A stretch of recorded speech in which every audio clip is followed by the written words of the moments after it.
आप देख रहे हैं द एजुकेटर आरआरबी एनटीपीसी के लिए पॉलिटी पीवाईक्यू सीरीज ला रहा हूं। 242 क्वेश्चन जो पिछले बार 2025 में पूछा गया था उसमें से लगभग 159 करवा दिया हूं। आज कोशिश करूंगा पूरा करवा दूं। अगर आप इन क्वेश्चन के इर्द गिर्द तैयारी करते हो तो आपका सिलेक्शन हो सकता है। बाकी अगर आप पुराने वाले तरीके से तैयारी करना चाहते हो या कर रहे हो तो मुश्किल है। बाकी आप क्वेश्चन एक बार देख सकते हैं किस तरीके से पूछा गया था। नागरिकता के संदर्भ में ओसीआई का क्या अर्थ है? ओसीआई का मतलब होता है ओवरसीज सिटीजन ऑफ इंडिया। ये आसान क्वेश्चन था एक्चुअली। जैसे जैसे हम ऊपर की ओर बढ़ रहे हैं वैसे वैसे क्वेश्चन का डिफिकल्टी लेवल घट रहा है, क्योंकि पहले वीडियो में जो 50 क्वेश्चन किया था वो बहुत ही डिफिकल्ट था और अभी थोड़ा सा आसान क्वेश्चन आ रहा है। भारतीय लोकसभा में केंद्र सरकार के विरुद्ध अविश्वास प्रस्ताव पारित हो जाने पर क्या होगा? क्या होगा? पूरा का पूरा मंत्री परिषद को इस्तीफा देना पड़ेगा और सरकार गिर जाएगी। भारत में निम्नलिखित में से कौन सा शहरी स्थानीय सरकारी निकाय 1992 के बाद बंद कर दिया गया था? देखो, नगर निगम हो या नगर पंचायत हो, नगर पालिका, ये तीनों अभी भी चल रहा है, लेकिन अधिसूचित क्षेत्र समिति ये अभी नहीं सुनने को मिला तो इसको बंद कर दिया होगा, समझ लेना ऐसा। 73वां संविधान संशोधन 1992 के प्रावधानों के अनुसार ग्राम सभा के सदस्यों की मीटिंग एक वर्ष में कितनी बार होनी चाहिए? वर्ष में कम से कम 2 बार होनी चाहिए ग्राम सभा की मीटिंग। किस भारतीय संविधान संशोधन अधिनियम ने मौलिक अधिकारों को 7 से घटाकर 6 कर दिया था? ये हुआ था 44वां 1978 में। इसमें क्या हुआ था कि संपत्ति के अधिकार को मौलिक से हटाकर कानूनी अधिकार बना दिया गया था। नागरिकता संशोधन अधिनियम 2019 के अंतर्गत फास्ट ट्रैक नागरिकता के लिए निम्नलिखित में से किस समुदाय को शामिल नहीं किया गया? मुस्लिम को शामिल नहीं किया गया था। निम्नलिखित में से किस मामले में न्यायालय ने संसद को किसी भी मौलिक अधिकार से कुछ छीनने से प्रतिबंधित किया था? ये बात हो रही है केशवानंद भारती बनाम केरल राज्य। Option number C. निम्नलिखित में से कौन सा कथन विधि निर्माण में भारतीय केंद्रीय मंत्रिमंडल की भूमिका का सर्वोत्तम वर्णन करता है? क्या क्वेश्चन है? देखो, विधि निर्माण में भारतीय केंद्रीय मंत्रिमंडल की भूमिका का सर्वोत्तम वर्णन करता है। एक्चुअली ये किसके बारे में बात करा? देखो, इसमें जैसे कि मंत्रिमंडल हो गया, सरकारी विधेयकों को अंतिम रूप देता है और विधायी एजेंडा तैयार करता है। ठीक है, इन चीजों को ध्यान रखना। यदि कोई मंत्री लगातार 6 महीने तक सांसद नहीं रहता तो क्या होगा?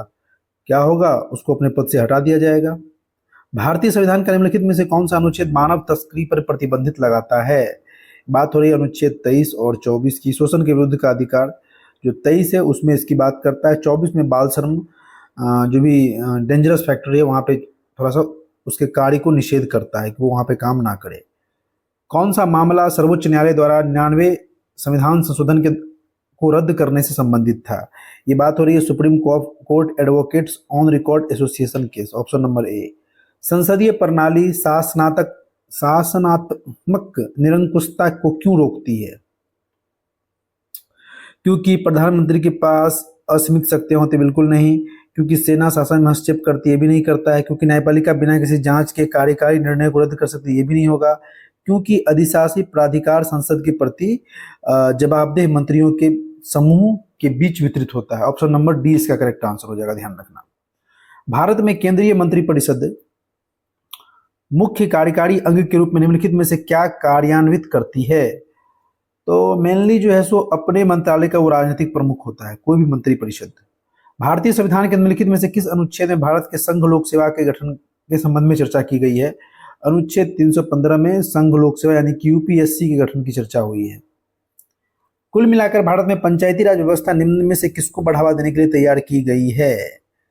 तो ये किया गया है आधारभूत स्तर पर, जमीनी स्तर पर लोकतांत्रिक शासन और सशक्तिकरण को मजबूत करने के लिए। भारत के राष्ट्रपति राज्यों के राज्यपाल और केंद्र शासित प्रदेशों के उपराज्यपालों की नियुक्ति किस निकाय की सलाह पर करते हैं? मंत्रिपरिषद लोग इसमें सलाह देते हैं, तब जाकर उनकी नियुक्ति होती है। भारतीय संविधान का कौन सा अनुच्छेद नागरिकों को भारतीय क्षेत्र के किसी भी भूभाग में निवास करने और बसने की अनुमति देता है? अनुच्छेद 19। सुचारू शासन सुनिश्चित करने में संसदीय प्रणाली का एक प्रमुख लाभ क्या है? देखिए, इसमें जो होता है विधायिका और कार्यपालिका के बीच सामंजस्य और सहयोग सुनिश्चित करना पड़ता है। विदेश में रहने वाले भारतीय मूल के लोग अनुच्छेद 8 के अंतर्गत भारतीय नागरिकता के लिए कहाँ आवेदन कर सकते हैं? तो ये लोग अपने निवास के देश में भारतीय दूतावास में अप्लाई कर सकते हैं। भारतीय संविधान की 11वीं अनुसूची पंचायतों के कितने कार्यात्मक पद सूचीबद्ध है? 29। कितना? 29। ये बहुत बार पूछा गया है एग्जाम में और ये इंपॉर्टेंट भी है। पंचायती राज में कितने फंक्शनल हैं? तो 29 है, ध्यान रखना। निम्नलिखित में से कौन सा पद भारत की प्रत्येक ग्राम पंचायत में नहीं होता है? सचिव होता है, निर्वाचित सरपंच होता है, उप सरपंच होता है, पंचायत का निर्वाचित कोषाध्यक्ष ये नहीं होता है। कहीं होता है, कहीं नहीं होता है। भारतीय संसदीय प्रणाली में लोकसभा का कार्यकाल समाप्त होने से पहले ही उसे भंग करने का अधिकार किसके पास होता है? ये होता है प्रधानमंत्री के पास, क्योंकि वो राष्ट्रपति को कभी भी इसे भंग करने की सलाह दे सकते हैं। भारतीय संविधान के किस अनुच्छेद के तहत उच्च न्यायालय रिट जारी करके अपने मूल क्षेत्राधिकार का उपयोग करता है? उच्च न्यायालय मतलब अनुच्छेद 226, और अगर सुप्रीम कोर्ट पूछ ले तो अनुच्छेद 32 हो जाएगा, ध्यान रखना। 74वां संविधान संशोधन 1992 के प्रावधानों के अनुसार ग्रामीण से शहरी में परिवर्तित होने वाले क्षेत्रों में शहरी शासन के लिए निम्नलिखित में से किस शब्द का प्रयोग किया जाता है? ये नगर पंचायत का प्रयोग किया जाता है। किसका किया जाता है? नगर पंचायत का ये प्रयोग किया जाता है। निम्नलिखित में से कौन सी रिट भारतीय संविधान में उल्लिखित जीवन और व्यक्तिगत स्वतंत्रता के अधिकार की रक्षा करती है? ये बात हो रही है हेबेस कॉर्पस यानी कि बंदी प्रत्यक्षीकरण, ऑप्शन नंबर ए। भारतीय संविधान के भाग 4 में निम्नलिखित में से किसका उल्लेख नहीं है?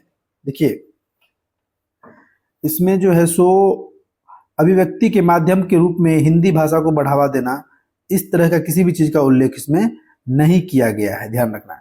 न्यायिक समीक्षा के सिद्धांत की उत्पत्ति किस देश में मानी जाती है? यूएसए। न्यायिक समीक्षा कहां से? यूएसए से। सर्वोच्च न्यायालय ने डैश के संदर्भ में स्वयं को सतर्क प्रहरी, सेंटिनल ऑफ द क्वी वाइव के रूप में वर्णित किया है। तो ये मौलिक अधिकार के संरक्षण के रूप में अपने आप को वर्णित किया है। विधि के प्रश्नों पर सर्वोच्च न्यायालय की राय लेने की राष्ट्रपति की शक्ति किसके अंतर्गत आती है? तो ये आती है 143 अनुच्छेद नंबर 143 के तहत आती है, ऑप्शन नंबर बी। 74वां संशोधन अधिनियम के माध्यम से भारत के संविधान में कौन सा प्रावधान पेश किया गया था? ये बात हो रही है भाग कितना हो जाएगा? ये एक्स 9 का ए।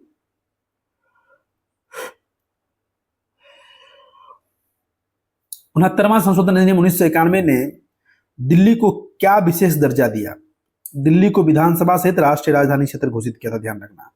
नए जोड़े गए क्षेत्रों में लोगों की नागरिकता का निर्णय कौन सा प्राधिकरण करता है? केंद्र सरकार की संसद। राज्य विधानसभा में पहली बार अपना पद ग्रहण करने से पहले राज्य विधायकों को भारतीय संविधान के अनुच्छेद 188 के तहत क्या करना चाहिए? शपथ लेगा और क्या करेगा? डैश के लिए न्यायिक समीक्षा आवश्यकता होती है। ये होता है आपको संविधान की सर्वोच्चता को कायम रखने के लिए न्यायिक समीक्षा की आवश्यकता रहती है, ध्यान रखना इन चीजों को। गरीबों के लिए निःशुल्क कानूनी सहायता का प्रावधान किस संवैधानिक अनुच्छेद में किया गया है? 21 का ए, देख लो कहीं पे है 21 का ए। अगर नहीं है, अच्छा निःशुल्क कानूनी सहायता है तो 39 का ए। इसको 44वां जो 42वां हुआ था 1978 में, उसमें इसको ऐड किया गया था, ध्यान रखना। भारतीय संविधान के निम्नलिखित में से किस अनुच्छेद में भारत के नियंत्रक एवं महालेखक परीक्षा की नियुक्ति के संबंध में उल्लेख मिलता है? बात हो रही है अनुच्छेद नंबर 148 की। 104 संविधान संशोधन अधिनियम 2020 के अंतर्गत किस प्रावधान को बढ़ाया गया? इसमें जो है 104 वाले में इसमें SC ST का आरक्षण को बढ़ा दिया गया। संसदीय प्रणाली एक उत्तरदायी सरकार किस प्रकार सुनिश्चित करती है? ये होता है कि मंत्रिपरिषद परिषद सामूहिक रूप से संसद के प्रति जवाबदेह रहेगा। किस प्रकार के विधायकों को भारत के राष्ट्रपति की पूर्व स्वीकृति प्राप्त करने के बाद ही लोकसभा में पेश किया जाना चाहिए? ये बात हो रही है धन विधेयक की। निम्नलिखित में से कौन भारत के राष्ट्रीय मानवाधिकार आयोग के अध्यक्ष की नियुक्ति करता है? भारत के राष्ट्रपति इसकी नियुक्ति करते हैं। और आज का आखिरी क्वेश्चन है 209वां क्वेश्चन, भारत में पंचायती राज व्यवस्था के संदर्भ में ग्राम सभा क्या है? तो सभी पात्र ग्राम निवासियों का विचार विमर्श सभा, इसी को हम लोग ग्राम सभा कहते हैं। 200 क्वेश्चन हो गया है, बच गया है 42। इसको पार्ट 5 में कर दूंगा। आप इस क्वेश्चन को या इस वीडियो को जिस तरीके से लेना चाहते हैं उस तरीके से लिए, चाहे वो PYQ ग्रुप में, चाहे क्वेश्चन का पैटर्न।